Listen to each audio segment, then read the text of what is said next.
These tips will help you use social media without jeopardizing your mental health. For Thriveworks News, I'm Zach Flanagan. Social media is an incredible invention, one that allows us to connect with people all around the world in an instant. But there are, of course, some negative effects. For example, studies have shown that spending too much time on social feeds can lead to low self-esteem, loneliness, and depression. The good news is that experts agree we can use social media in a way that doesn't harm our mental health.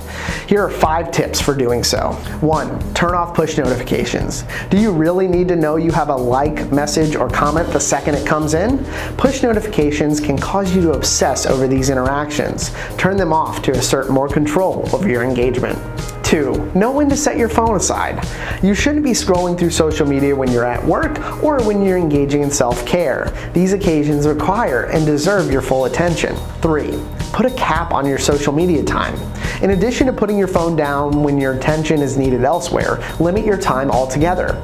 For example, only allow yourself to spend an hour or so on social media each day. 4. Don't neglect real-life interactions. Don't just like photos on your social feeds. Spend real, meaningful time with people. Have weekly dinners with your best friend. Call your brother. Check in with your parents. Be present and truly engaged. 5. Check in. The reality is that healthy social media habits can mean something different for every individual. Assess your mental and emotional well-being and make additional changes to your social media use accordingly. These 5 tips will help you develop and practice healthy social media habits.